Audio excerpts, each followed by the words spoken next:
ప్రేరణ సిద్ధు తనని ప్రేమిస్తున్నాడన్న నిజం తెలుసుకుంటుంది. చెంచులమ్మ మాట విని కోడలిగా ఆ ఇంటికి వెళ్ళి విజయానందకు చుక్కలు చూపించాలి అనుకున్న ప్రేరణ. నిండు మనసులు రివ్యూ కోసం ఇప్పుడే మన ఛానల్ని సబ్స్క్రైబ్ చేసుకోండి. ఇక ప్రేరణ అయితే కోపంలో విజయానందని హంతకుడు అనేస్తుంది.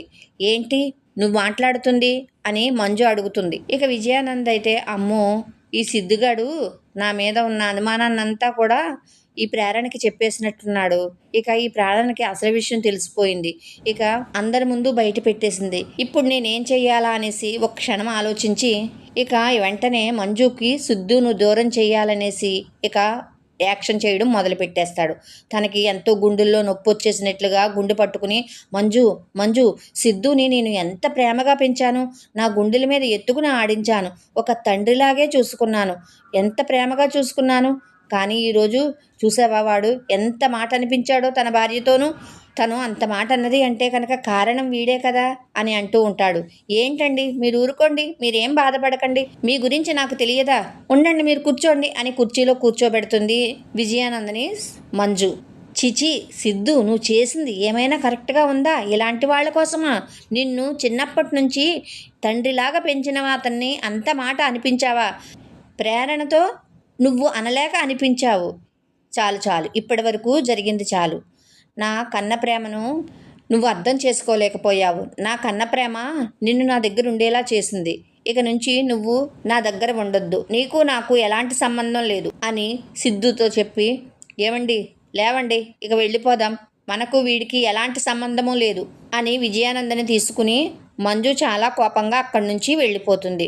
ఇక సిద్ధు వాళ్ళ అమ్మ మాటలు గుర్తు చేసుకుని బాధపడుతూ ఉంటాడు. ఇక అప్పుడే ప్రేరణ సిద్ధు దగ్గరికి వచ్చి సిద్ధు నేను కావాలని అనలేదు, ఈ విషయం మాట్లాడాలనే అనుకోలేదు, కానీ అతను అలా మా అమ్మ గురించి మాట్లాడుతూ ఉంటే కారు కూతలు కూస్తూ ఉంటే తట్టుకోలేకపోయాను అని అంటూ ఉంటుంది. దానికి సిద్ధు అంటాడు, ప్రేరణ నిన్ను నేను ఎంతగానో నమ్మాను, అందుకనే నీకు నా విషయాలన్నీ కూడా చెప్పాను, ప్రతిదీ నీతో పంచుకున్నాను, కానీ నువ్వు ఈ రోజున ఈ మాట వాడతావు అని అనుకోలేదు, నువ్వు నాకు ఇచ్చిన మాట తప్పుతావు అని నేను ఎప్పుడూ కూడా అనుకోలేదు, నిన్ను నేను ఎంత నమ్మాను ప్రేరణ అని అంటూ ఉంటాడు సిద్ధు.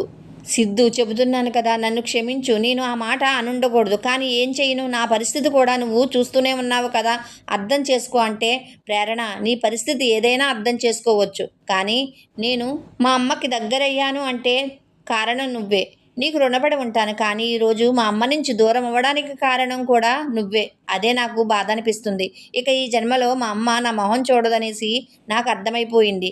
ఇప్పుడు మా అమ్మకు నేను దూరం అయ్యాను, కేవలం నువ్వు అన్న ఈ మాట వల్లే నేను దూరం అయ్యాను అంటూ సిద్ధు బాధపడుతూ అక్కడి నుండి వెళ్ళిపోతాడు.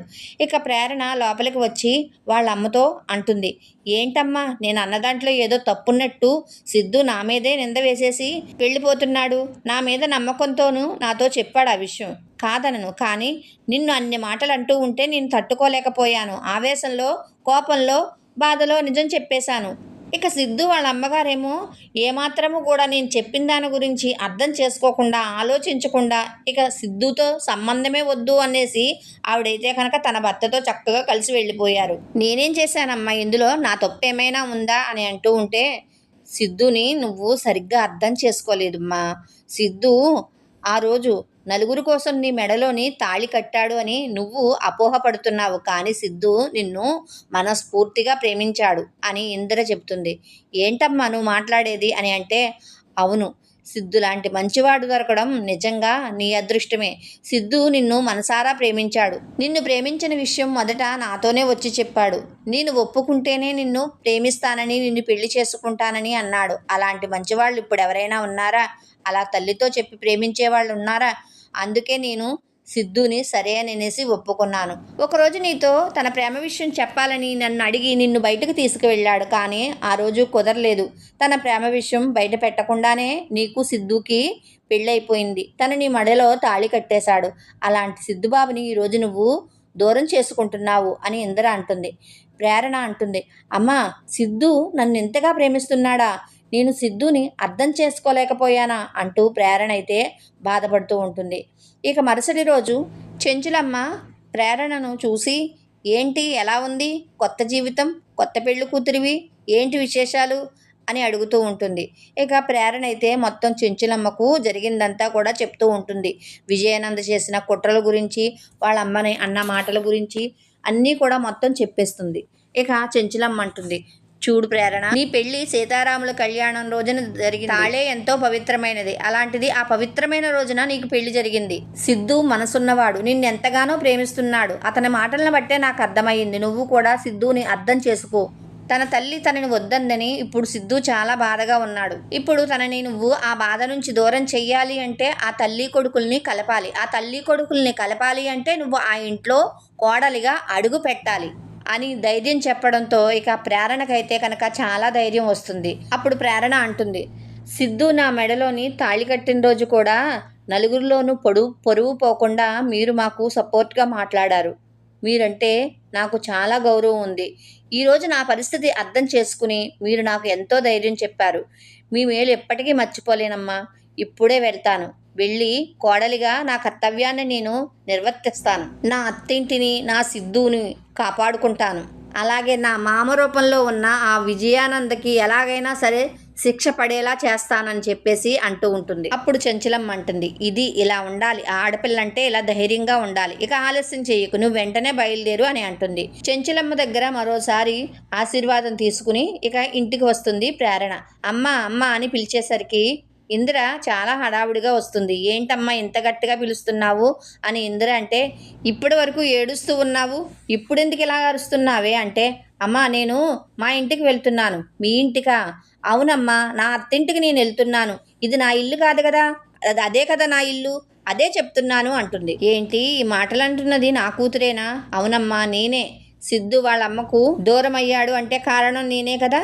ఇక నేను ఆ తల్లి కొడుకుల్ని కలుపుతాను. ఆ ఇంట్లో నేను అడుగు పెడతానమ్మా అనేసి అంటూ ఉంటే ఇందిర అయితే కూతురి మాటలు విని చాలా ఆనందపడిపోతుంది. ఇక అక్కడే ఉన్న రంజిత్ కూడా ప్రేరణ ధైర్యాన్ని చూసి మెచ్చుకుంటాడు. ప్రేరణ, నువ్వు వీళ్ళ గురించి ఏమీ కంగారు పడకు. నేను ఆంటీకి అండగా ఉంటాను. నేను ఉన్నానని నువ్వేం మర్చిపోకు. నువ్వు ధైర్యంగా ఉండు. నువ్వేం చెయ్యాలనుకుంటున్నావో అది చెయ్యి. అమ్మను మీకు అప్పచెప్పి వెళ్తున్నాను. ఇక ఆ ఇంట్లో అడుగుపెట్టి విజయానంద్ అంతు చూస్తాను అని అంటూ ఉంటుంది ప్రేరణ. అక్క, నువ్వు బావతో వెళ్తున్నావు కదా, నాకు చాలా ఆనందంగా ఉంది. ఉండు, నేను నీ సూట్ కేసు సర్దేస్తానక్క అని అంటూ ఉంటుంది ఐశ్వర్య. ఇక సూట్ కేసు సర్దేసి ప్రేరణకి ఇస్తుంది ఐశ్వర్య. అమ్మ వెళ్ళి వస్తాను, నా గురించి ఏమి నువ్వు టెన్షన్ పడకు, ధైర్యంగా ఉండు అనేసి చెప్తుంది. నాకు ఎలాంటి భయం లేదు తల్లి, నేను ధైర్యంగానే ఉన్నాను అని ఇందిర అంటుంది. ఇక ప్రేరణ అయితే సిద్ధు ఇంటికి వచ్చేస్తుంది. ఇక లోపలికి వెళ్లకుండానే బయట మెట్ల మీద దర్జాగా కూర్చుంటుంది, మొహం కనిపించకుండా. సాహితి బయటకు వెళ్ళబోతూ ప్రేరణను చూసి ఆగిపోతుంది. ఇంతలో విజయానంద్ కూడా అక్కడికి వస్తాడు. సాహితి, ఏంటమ్మా తను నీ ఫ్రెండా, ఎందుకు అలా బయట కూర్చోబెట్టావు అని ప్రేరణ దగ్గరికి వెళ్ళి, ఏంటమ్మా ఇక్కడ కూర్చున్నావు అని భుజం మీద చెయ్యి వేసేసరికి ప్రేరణ ఒక్కసారిగా వెనక్కి తిరిగి చూస్తుంది. ఇక ప్రేరణను చూసి విజయానంద్ అయితే చాలా షాక్ అయిపోతాడు. ఏంటి నువ్వా, ఎందుకు వచ్చావు అని ప్రేరణను అడిగితే, మామయ్య ఇది నా ఇల్లు, సిద్ధు నా మెళ్ళో తాళి కట్టాడు కదా, మరి సిద్ధు ఇంట్లో నేను ఉండాలి కదా, నా ఇంట్లోకి నేను వచ్చాను అని అంటూ ఉంటుంది ప్రేరణ. ఇంకా అలా చెప్పగానే విజయానంద్ ఇక గుటకలు మింగుతూ చూస్తాడు. ప్రేరణ అయితే మంచి స్టైలిష్గా మారిపోతుంది. కళ్ళజోడి పెట్టుకుంటుంది, చాలా స్టైలిష్గా ఉందాగా కనిపిస్తుంది. సాహితితో అంటూ ఉంటుంది, ఏంటి సాహితి, కొత్త కోడల్ని అందున నీ వదిన్ని లోపలికి తీసుకువెళ్ళాలని తెలియదా? మీ అన్నయ్యకి ఫోన్ చేసి రమ్మని చెప్పు. ఇద్దరికీ కలిసి నువ్వు హారతిద్ది కానీ నీకు మీ అన్నయ్యతోని హారతి బళ్ళల్లో డబ్బులు కూడా వేస్తాను, ఫోన్ చేయి అని అంటూ ఉంటే ఫోన్ చేస్తుంది. వదిన ఇక్కడికి వచ్చింది అన్నయ్య అంటే, ఏంటి ప్రేరణ అక్కడికి వచ్చిందా, అక్కడికి రావడం ఏంటి అని సిద్ధు ఆశ్చర్యపోతాడు. నువ్వు వెంటనే బయలుదేరరా అని అంటూ ఉంటుంది. సిద్ధు అయితే ఇంకా మళ్ళీ ఏ గొడవ వస్తుందో అనేసి భయంగా గబగబా వస్తాడు. ప్రేరణని ఆ గెటప్లో చూసి ఏంటి ఇలా ఉంది అనేసి ఆశ్చర్యపోతాడు. ఏంటి సాయిటి, మీ అన్నయ్య వచ్చేసాడు కదా, మరి మా ఇద్దరికి హారతి ఇవ్వవా? హారతి ఇవ్వు, అలా నుంచి నుండిపోయేవేంటి? సాయితి లోపలికి వెళ్ళి హారతి సిద్ధం తీసుకువస్తూ ఉంటే మంజు చూస్తుంది. ఏంటి హారతి, ఎవరికి, ఎవరొచ్చారు బయట అనేసరికి అంతలోనే గుమ్మంలో ప్రేరణ సిద్ధు కనబడతారు.